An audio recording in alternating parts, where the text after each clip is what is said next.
Good morning and welcome in. Today I am reading chapter 7 that says God will provide, from the book Sweeter Than Honey by my father, Mr. K.V. Verghese. Chapter 7 of the book Sweeter Than Honey by my father, Mr. K.V. Verghese. God will provide. The story of Abraham and Isaac have been told and retold by almost all the Christian preachers right from the time preaching and teaching of the Bible started. Most of the Christians must have heard the story before they started to talk and to read. Many children and women must have shed tears hearing the story told by the preachers and evangelists with a little salt and pepper added to it, as the story is well known and there is no need to repeat it here. The Bible says, "And it came to pass after these things that God did tempt Abraham," Genesis 22:1. Believing the call and the promises of God, we know that Abraham left his country and his kindred into a land that was shown to him by God.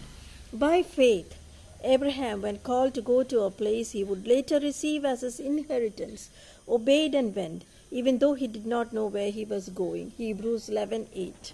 He obeyed and followed God faithfully, received the promise of becoming a great nation, and at the age of 100, the promised son was born to him. And that too was a miracle, because both Abraham and his wife were beyond the age of childbearing. Abraham's faith in God is unbelievable. The child grew to a boy with faith in his parents, God, and obeying them. A happy family it must have been. Then God asked Abraham to make a human sacrifice of Isaac, his promised son. This was how God tempted Abraham. Abraham obeyed God, and what an amazing thing it was that followed. In our Christian life, we go through various temptations and trials. The Bible says Satan the tempter tempts people in order to make them succumb to sin and forsake God. We know how Adam and Eve fell into the wiles of Satan.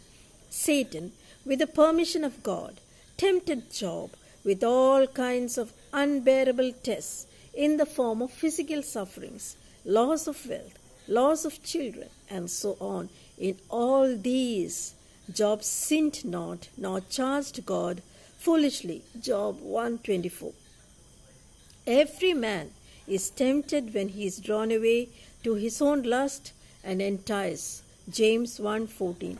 The Lord also allows us to pass through temptation in order to strengthen our faith in Him. God put us through tests to prove our faithfulness and love for Him. If we fail to understand this, Satan overtakes us. Blessed is the man that endureth temptation, for when he is tried, he shall secure the crown of life. James 1:12. The incident in Abraham's life was a test from God. The Bible tells us that Abraham rose up early in the morning and saddled his ass, took 2 of his servants and Isaac with him, cut wood for burnt offering, and went to the place where God has told him to go.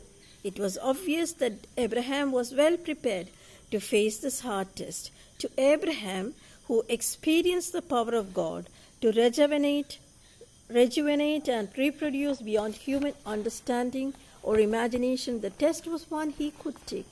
Yet, the actual performance of this test was not easy. What must Abraham have been thinking during all these days? All of them were mute and did not utter a word. They traveled for 3 long days. He must have hoped against hope that God, who was watching him, would have mercy and stop him somewhere and prevent him from sacrificing his son. After all, God is a merciful God. After 3 days, he reached a place from where he could see the site of the altar. Abraham lifted up his eyes. What was he thinking in his pounding mind? Lord, it is you who gave me this boy. It is you who promised that through him you will make me a great nation. It is you who promised that my seed will be as the stars of the sky. But how are you going to fulfill all these promises if my only son is sacrificed? Yet I know and believe what you have promised, you will fulfill. Yet, with these thoughts, he would have looked up to the Lord who created heaven and earth and all that is in them, with whom nothing is impossible. Leaving the two servants and assuring them of their return, Abraham and Isaac proceeded to worship God. Many times in his life, Abraham may have built altars and offered sacrifices to the Lord on his own. But this time it was different. It was God who asked him to build an altar and to place his own son on it as a burnt offering. Can we, faithful Christians, ever think of offering such a sacrifice? Yet Abraham called it worship. Both father and son continued to climb on the mountain, the father holding the knife and the fire, the son carrying the load of firewood. Both were very thoughtful but spoke no words. Abraham must have been asking God to strengthen his hand, to grip the knife firmly and not to slip. And Isaac must have been thinking, everything for a burnt offering is here, the knife, the firewood and fire, but where is the lamb? Finally, the silence was broken when he asked his father where the lamb for the sacrifice was. Abraham stood silent for a minute. He had no answer. That was the climax. Could he say that the lamb is walking by his side?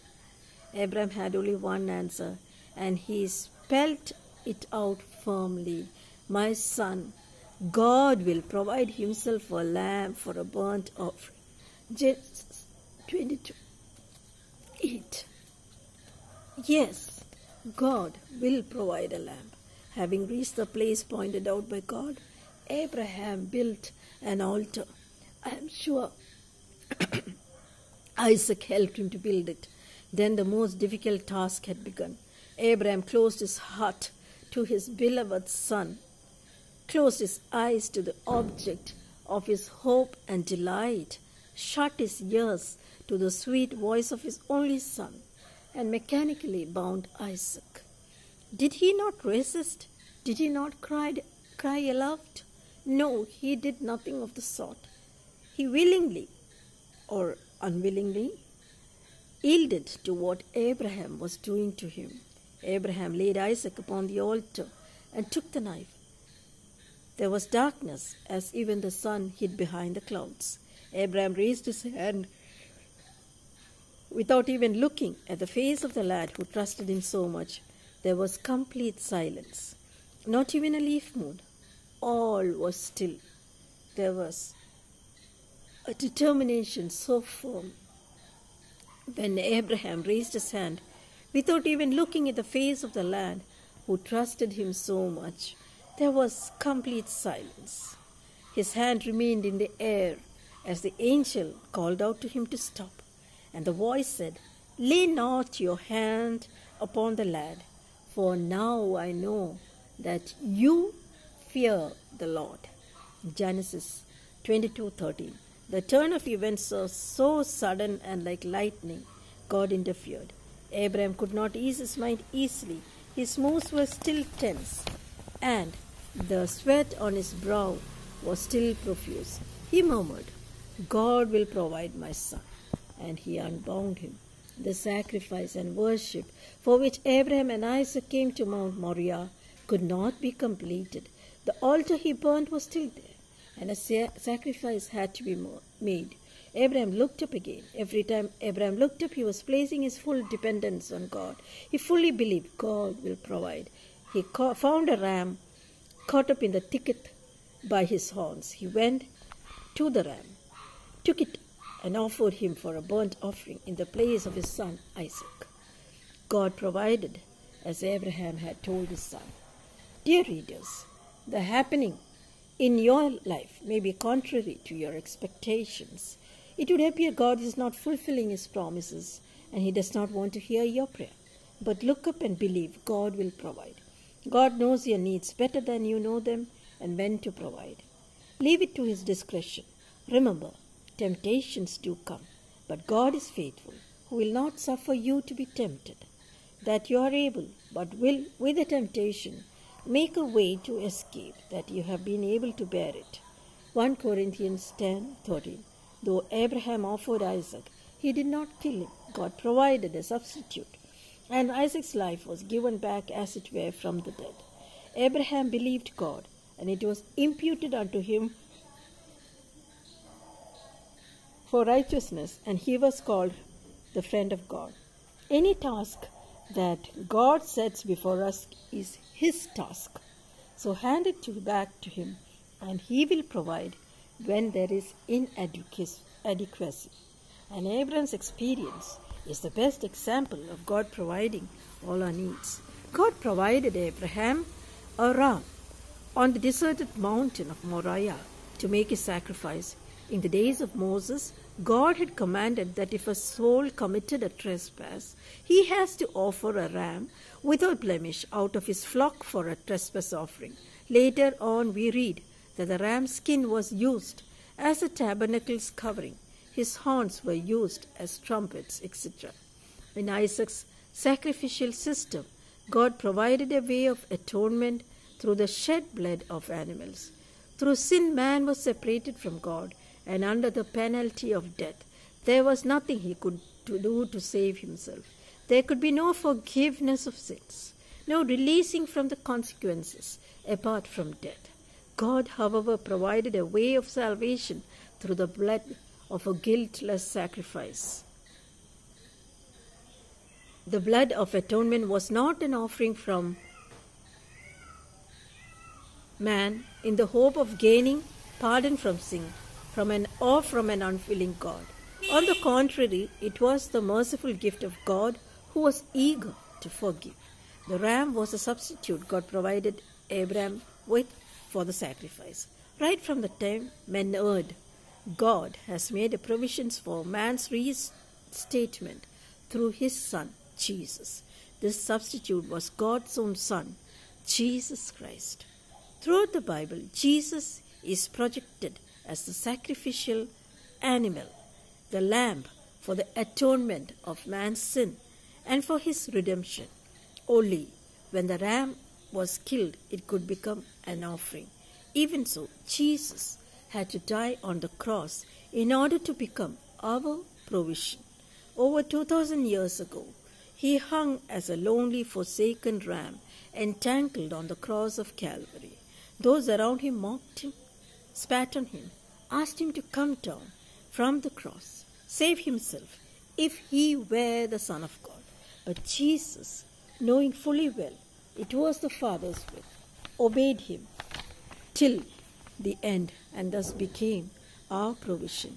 He offered himself to die on the cross, fulfilling the scriptures, redeeming you and me from eternal death. That was God's provision for mankind. Dear readers, listeners, lift up your eyes right now. In obedience and repentance, receive the provision God has for you in Christ Jesus, singing, just as I am, without one plea, but that thy blood was shed for me, and that thou bidst me come to thee, O Lamb of God, I come, I come, just as I am, without one plea, but that thy blood was shed for me, and that thou bidst me come to thee, O Lamb of God, I come, I come. This article of my father, God Will Provide, was first published in August 2011 in the magazine Light of Life. Chapter 7, God Will Provide, from the book Sweeter Than Honey by my father, Mr. K.V. Verghese.